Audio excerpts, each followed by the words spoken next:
we'll get you a dorm room in New Haven, it'll be all good. But mom wasn't my concern, Yale wasn't my concern, none of that mattered to me. What mattered in that moment is I saw an image of a positive future.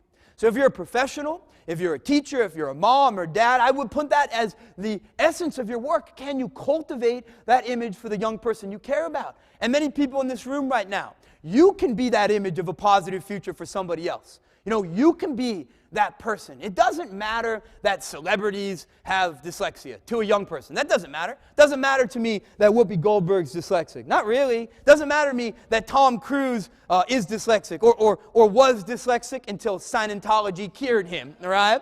That don't matter to me. You know what matters more to me? The 9th grader in my community who comes and spends an hour a week with me. The 12th grader who maybe struggles, maybe still is struggling, who comes and spends an hour a week with a 9th grader. You can make a difference in somebody's future. You can give them an image that things will be okay. And that's a powerful way to unteach this idea that I'm stupid. One more. Remember I said 3? Validate and celebrate neurological late blooming. We all know it. Research tells us it's true now. Find an image of a positive future. Make that one of the most important things you can do as an educator or professional. And last but not least, make an authentic and sustained commitment to redefine the definition of intelligence in the lives of young people you care about. We have to resist this narrowing of what we're calling smart. And resisting that starts with our language. A young woman once came up to me after a talk of mine, and she said, Jonathan, she was 16. She said, Jonathan, I've noticed an interesting thing in my school. In my school, they say things like, you're smart in math. You're smart in social studies. You're smart in language arts. And then they say, you're good at sports. You're good at art.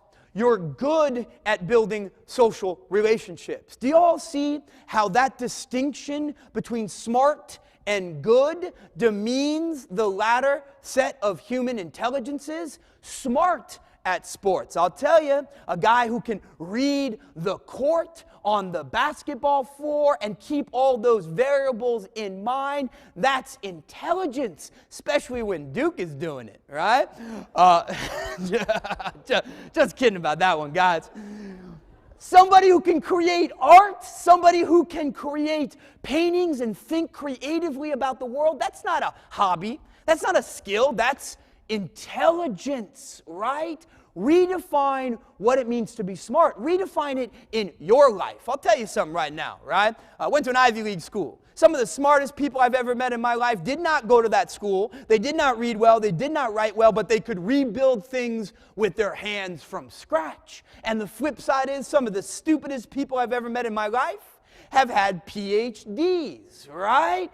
Redefine intelligence in your life. Redefine it in the lives of young people you care about. And that commitment to broaden the definition of what constitutes smart, that resists this idea and this tyrannical notion that Jonathan Mooney, because he can't do one thing well, is defective in all things. That Jonathan Mooney is stupid. Now we got one more, right?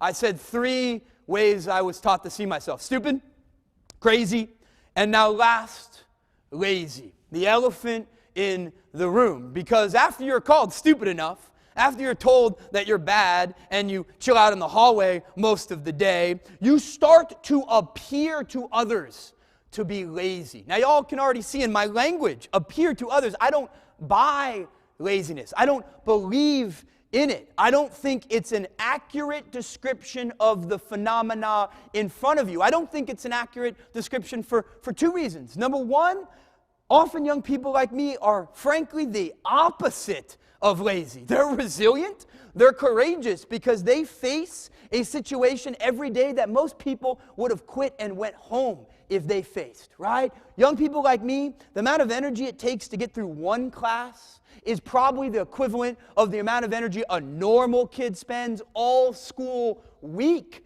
They're not lazy, they're the opposite. What I think is underneath this myth of laziness, right? What I think is underneath that is really the phenomena of learned helplessness. And when we understand that difference between laziness as a descriptive category and learned helplessness, we can then make some changes in our lives and other people's lives. So let me explain the term learned helplessness, right? Learned helplessness is a term that came out of the research of a gentleman named Martin Seligman, who currently is a faculty member at the University of Pennsylvania, right? This team of researchers, a long time ago, 1960s, led by Martin Seligman, wanted to answer what appears on the surface to be a pretty simple question. They wanted to answer the question, what happens to organisms in pain? Do they die? Do they give up? What happens when something hurts all the time? So to answer that question, these researchers did a lot of experiments, but one's very famous. In this experiment, the team built a cage like this. They put a fence in the middle of the cage. They put an electric shock on one side of the fence. They put an electric shock on the other side of the fence. And they proceeded to put a monkey in the cage. Now, the experiment with the monkey had two stages. Stage one, they shocked the monkey on one side of the fence. It hurts. Like any animal, it jumps over to escape the pain. It's safe on the other side for a while. Then they shock it on the other side, and it hurts. It jumps over to escape the pain, and it's safe for a while. That continues until stage two. Stage two, the researchers turn both the shockers on. So wherever the animal goes, it hurts. There's no safe place for the monkey in the cage. Now that reminds me of times in school. Let me explain the analogy, right? I come to school in the morning and my foot is bouncing, John, hallway. First shock. Like the monkey, I jump over. I go out to the playground at recess, and I'm hoping I get a break at recess, but research shows that the first picked on in the classroom is first picked on where? The playground. Kids come up to me in elementary school, they say you're a spaz, you're a freak, you're a retard, and it hurts again. And I jump over. Now I'm reading out loud, and right before it's my turn, I raise my hand to go, guess where? The bathroom, and I hide there praying to God when I come back I will be passed up. But lo and behold, I come back from the bathroom only to discover that they waited for me. They held me, my page, and I read, and it hurts again. And I jump over, and I go home, and I'm hoping to get a break at home. But at home, my father starts up. My father starts up with, Jonathan, I will not have a retard in my family. Something my dad said almost every single night through most of my childhood. So when that happened, it hurt in the classroom. It hurt in a peer environment with friends, and then it hurt at home. And when that last piece of the puzzle is in place, all the shockers are on. Like the experiment with the monkey, it hurts wherever I go. And the question is, what happens to organisms in pain all the time? The question is, what happens to the monkey in the experiment? Now, there's a lot of right answers to that question. The animal dies if you continue the experiment. No one can ever live in pain. The animal becomes angry, right? I was an angry young person, angry at myself when I should have been angry at the pain in the environment. The animal becomes depressed. I struggled with depression from about 16 to my early 20s because pain sucks energy, right? The animal attempts to escape, you know. A lot of kids attempt to escape through substance abuse, something that I struggled with, that I'll raise my hand about, right? But what ultimately happens after anger, after depression, after attempts to escape, before the animal dies, the monkey lays down. It stops trying to jump back and forth. It's a psychological phenomena known in the literature as learned helplessness. But the sick irony of my analogy between the learned helplessness experiment and myself is that when I've laid down, when I've stopped trying in middle school, I am not called learned helpless. No. Guess what I'm called? Lazy, right? Do you see what a perverse irony that is? I put out more energy in one day than most people do all year. I wasn't lazy, I was resilient. The kids in the room, you are resilient. 99% of the kids who went to Brown University would have quit and went home if they had to go through what you go through every single day. Not laziness, nuh-uh. Learned helplessness okay. Now, there's hope in that shift from laziness to learned helplessness, because that shift turns our attention away from fixing the kid to fixing, guess what?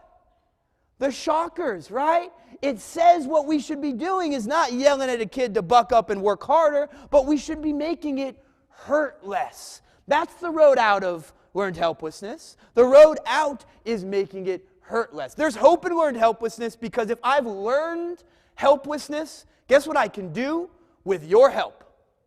I can unlearn it, right? And that paradigm shift from laziness as a character flaw inside a kid to learned helplessness as a pattern of learned behavior that we can change and unteach, that paradigm shift leads me to principle number 2 of my journey. Because my way of unlearning learned helplessness, my way out of that painful situation, was a commitment to an asset-based approach I call empowerment. Remember? That idea of empowerment is my second principle today. And I'm going to tell you about 2 people who helped me get out of that cage, who helped me stand up and transform my life through empowerment. My mom, I'm going to tell you about a beautiful teacher named Mr. R, and then I'll usher to a conclusion. So let me start with my mom, okay? My mom embodies empowerment. She embodies that commitment to seeing me through a different lens. Before I tell you how she embodied that commitment, I want to give you a mental image of Colleen Mooney, okay? So you can see her in your mind. A couple things you should know about my mom. First and foremost, you should know that my mom raised my brothers and 2 sisters on welfare in San Francisco. My mom had very comparable experiences to mine. She dropped out of high school. My mom was told when she was 18 that people like her have babies for a living. My mom was undiagnosed LD and ADHD, right? My mom transcended all that, however, and my mom went off to run and found her own nonprofit organization, which she's done for 35 years. So she's a resilient woman, right? Other thing you should know about my mom, on a good day, in high heels, on her tippy toes, my mom is about 4'9", right? About that big. Good old Irish bulldog, right? And last thing you should know about my mom is she has a very, very high-pitched voice like Mickey Mouse, and she curses like a truck driver, okay? So let me ask y'all a question. If you were a principal or you were a social worker or teacher, did you want cursing Mickey Mouse in your office? The answer to that question, if you're at all confused, is no, okay? But guess where she was every single day when things were going wrong for her son? Guess where she was? Oh, she was in that office. How do we know she was in that office? Because every dog in the neighborhood was running away, right?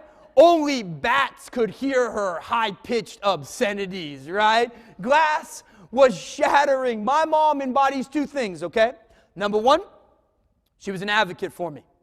And if you go to the research and you look at what variables determine successful life outcomes for kids with learning differences and attentional issues, they all had an advocate, period. And my challenge is, who's that going to be? You know, if you're a mom, you're there every day. If you're a dad or a grandmother, you're the voice of, I believe in you, I'm going to advocate for you. And if you run a system, a school, a classroom, part of the conversation should be, how do we support advocacy? We pathologize advocacy a lot. We call advocacy on the parts of parents helicopter moms, right? You're asking the wrong question. The question should be, how can we support parents emerging as advocates for their children? Because research shows unequivocally, when a young person has that advocate, they have better life outcomes. Now, the second thing my mom embodies, and it's a lesson for all of us, it was a lesson for me, is my mom told me every single day that she was advocating for me. She said unequivocally, directly and indirectly, she said, you're going to do this yourself someday, period. That piece of self-advocacy, right? you have to learn to be an advocate from an advocate, but I have to take that on myself. I need to own my education. You know, the young people in this room, you know, a lot of people are going to come to you and say, you can flip burgers or not flip burgers. You can go to this college, not that college. You should take this job, but your education is something you got to own. It's yours, right? It's something that I grab, I own, I chart my goals and my vision. It starts with self-advocacy and ownership. I'm at Brown University. I succeeded at Brown University for one reason, and that is because at the beginning of every single class, I would go to a professor and I would say, this is what I need. Without question, every single class. Not because I read well, not because I spell well or write well. I don't. I strive and thrive because of self-advocacy skills. And that's a choice that only you can make, right? It's a choice that only you as an individual can decide. I'm going to be a self-advocate. It's a choice you may not have made yet, but it's always a choice you have. I remember the day I made that choice, right? I transferred to Brown University. I made my way through school thinking I was the stupid jock, right? Athlete. Went to my first university, full soccer scholarship, played Division I ball, right? And when I got to that university, I'll never forget. I sat down with a dean, right? You know, a dean who was supposed to be my guidance counselor, right? Helped me decide what I was going to major in. And I sat with this man. I'd never been an advocate for myself.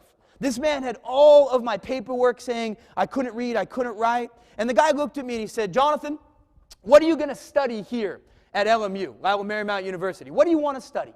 And I looked at the guy and I said, you know, I really love stories, love telling them, right? I'm going to study English literature.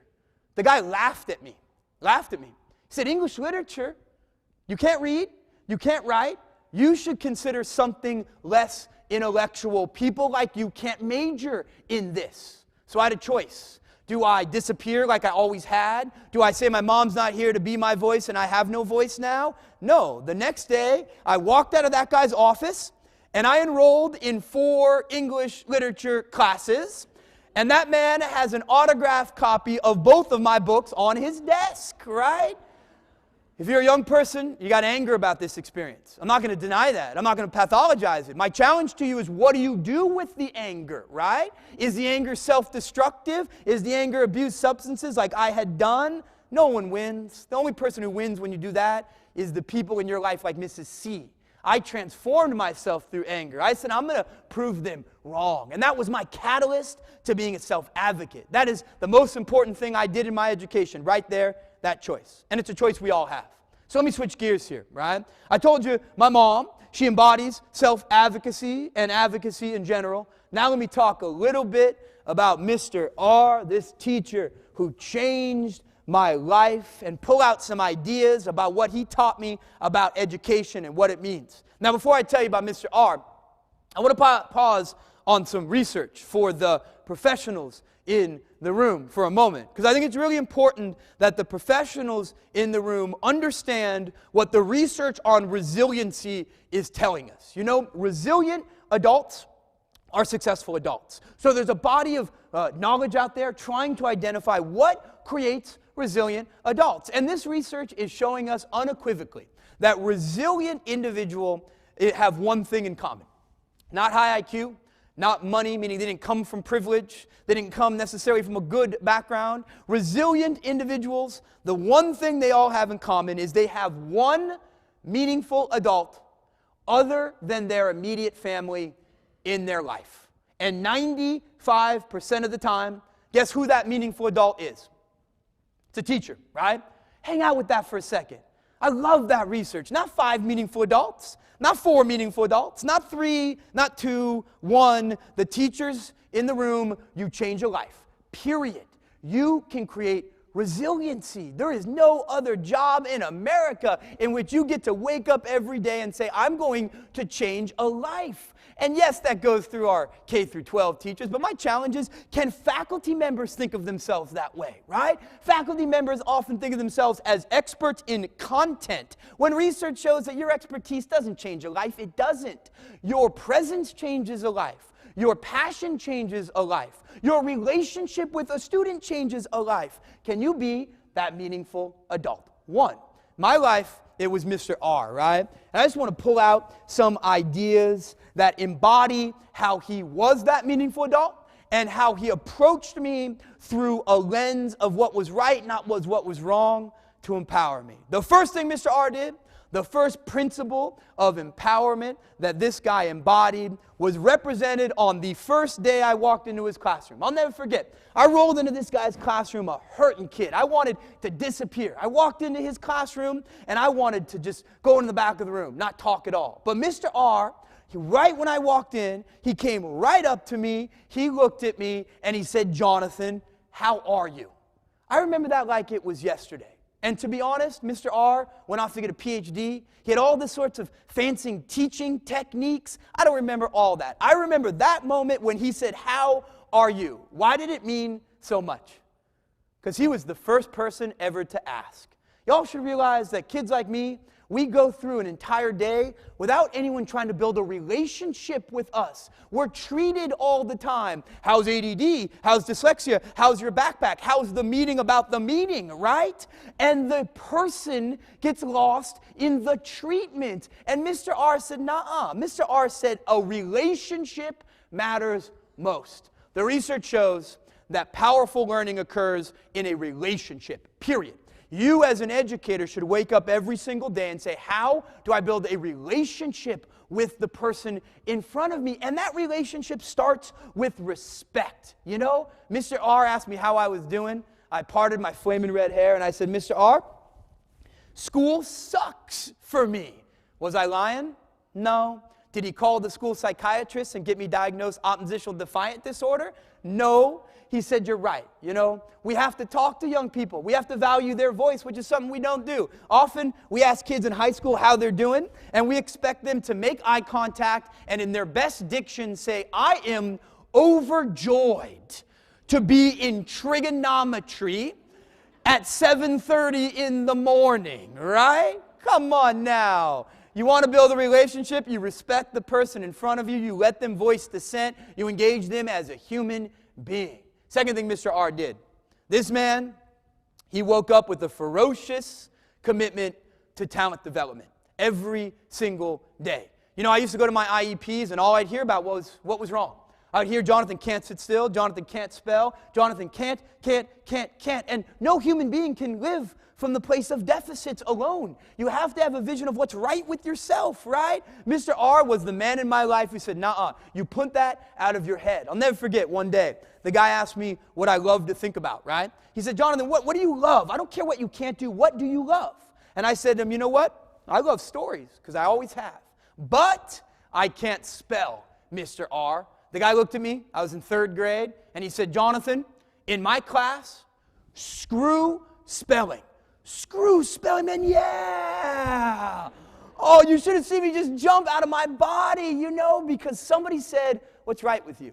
And the young people in the room, you have something right about you. I don't care where you come from, what you can't do. You have that spark of intelligence inside of you. What is it? And if you're a professional, you dedicate yourself to finding it and cultivating it and nurturing it. Third thing Mr. R did, he put the cultivation of purpose at the center of my education. And this is relevant for every single one of us, whether we're embarking on our education, whether we run systems, right? Purpose changes lives. You know, I work with kids, and often I see the kid who can't sit still for 5 minutes in the classroom, but goes home and rebuilds the car engine for 5 weeks. That's purpose. It changes lives. Are we going to dedicate a system to helping me find a passion and a purpose? And if you're embarking on your education, it is the single most important thing you can do. What do you care about? What's your sense of purpose? And you don't settle until you find it. Now, the young people in the room, y'all roll your eyes at me when I say that. Rightfully so. You roll your eyes because we do not have an educational system built towards purpose, do we? Nuh-uh. We have an educational system that gives us a lot of vapid rhetoric about individuality, right? My favorite thing to observe is before the bell rings in a 1st grade class, the kids are told that they're all special snowflakes, right? We're all different. We've all been to all kinds of minds, school, attuned. We're all special snowflakes. And then the bell rings, and it turns into, "Now sit your special snowflake ass down. I'll tell you what to think, when to think, how to think, you special snowflake," right? Y'all roll your eyes because you're right. But something you're not right about is that higher education is different. Everyone in this room should know that higher education is better. Not easy, do not get me wrong. If I put in an hour, my peer probably put in 10 minutes. If they put in an hour, I put in 10 hours. It is not easier, but it's better because it's your education, for your goals, for your needs. It's a better place for kids who learn outside the lines because it's purposeful and passion-driven. Last but not least, 4 things Mr. R did. Built a relationship, developed strength, put purpose as the center of my education. And lastly, he committed himself to changing the environment and not the kid. That's the paradigm shift right there. You know, I made it to Brown University not because I fixed my spelling, but because I got books on tape. I made it to Brown University not because I fixed my reading, but I got voice-activated software. I changed the environment. Dyslexia does not go away. Let me show you how much it didn't go away at Brown. Show up day 1 at Brown, and my first class ever is in organic chemistry, okay?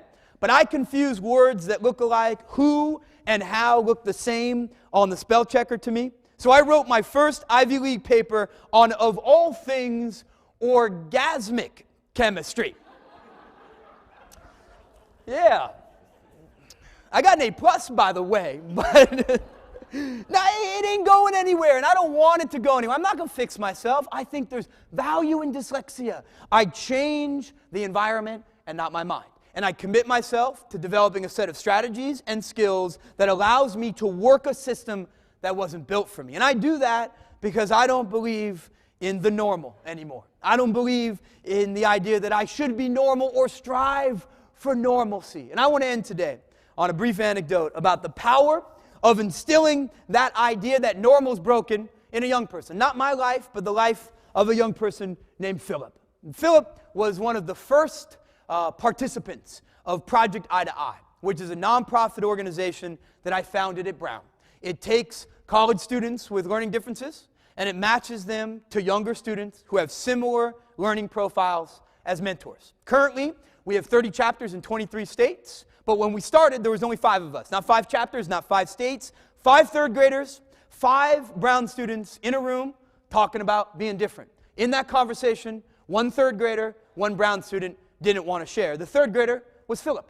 Philip was a hurting kid. He had school phobia, which means that every Monday at 10 o'clock and yell surprise for 1 minute. Every Monday, for 1 year, yell surprise. Now they couldn't kick Kent Roberts out of school because he got a perfect score on his SAT in 9th grade, okay?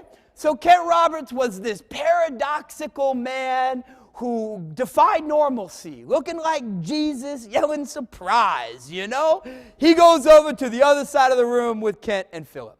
And after a little while, I go around the room and I listen to the different conversations. And eventually, I get over to Kent and Philip's side of the room, and I hear, when I get over there, Kent screaming at the top of his lungs at Philip. And you have to remember, Philip is 9 years old. I'm in a public elementary school, and Kent is yelling, Philip, if you learn one thing in Project Eye to Eye, you have to learn that normal people suck. Philip, they suck. That's not what Jesus says, man. I mean, come on now. Look. I wanted to do Project Eye to Eye as my profession upon graduation, and there is absolutely no federal funding for an organization whose mission is to curse at children, okay? There's no money for that. So I go home that night, and as I think you can understand, I was angry. I was angry at Kent Roberts. I think he ruined Project Eye to Eye. So I call him on the phone, and I'll admit, I yelled at him. Why did you say that, Kent? How could you say that, Kent? What were you thinking, Kent? Kent didn't say a word. Until the very end, all he said was, it's true, and hung up the phone, right? That's it. So I'm thinking, okay, maybe, just maybe, this thing will go right under the rug, right? No principal was present. No teacher heard it. Wrong. Next morning, 9 in the morning, I get a call from the principal of the Fox Point Elementary School, Principal Mary Brennan. She respectfully summons me to her office to discuss what transpired the day before at Project Eye to Eye. So I drive to the school thinking of all the ways I can apologize for scarring this third grader. And to confirm my fears, when I get to the office, not only is it the principal, but it's also Philip's grandmother, because Philip lives full-time with Grandma. And if I've learned one thing in my brief life, it is do not mess with Grandma, right? Don't mess with Grandma, because before I can even sit down, she stands up, fire in her eyes. She says, "What did you do to my grandson?" I said, "Nothing. It was that Kent guy, you know?" She had tears streaming down her face. She said, "Jonathan, for 3 years, my grandson's hid under the bed before school, begged me not to go. For 3 years, my grandson's been in tears from our home to school, begging me to turn around. But this morning, the day after Project Eye to Eye, my grandson was up early, waiting in the car, ready to go to school. What the hell did you do to my grandson?" I looked at her and I said, "Well, it was my good friend, Kent Roberts, right? And it wasn't me. Nope. For the first time in Philip's life, somebody, Kent, had the courage to say, 'You're not broken.' You know, we live in a culture now that has found a sickness for every single human difference. And it's time to say, no, my grandson's not broken. The kids in my class aren't broken. My children aren't broken. And I myself am not broken. I can be successful not despite dyslexia, but because of dyslexia. This is a human difference. It's an adaptation that adds value to our culture. I was told by the dean of the Rhode Island School of Design, the #1 art school in America, that 40% of RISD is LD or ADHD. Creativity comes from this. Front page of the New York Times, 40% of entrepreneurs in this culture are LD or ADHD. Entrepreneurship comes from this. I was told by a dean at MIT that 30% of MIT was ADHD and the other 70% had Asperger's, right? Engineering skills come from this. There are strengths, gifts, and talents that come not despite learning differences, but because of learning differences. Thank y'all very much. It was an honor for me to be here, okay? Best wishes.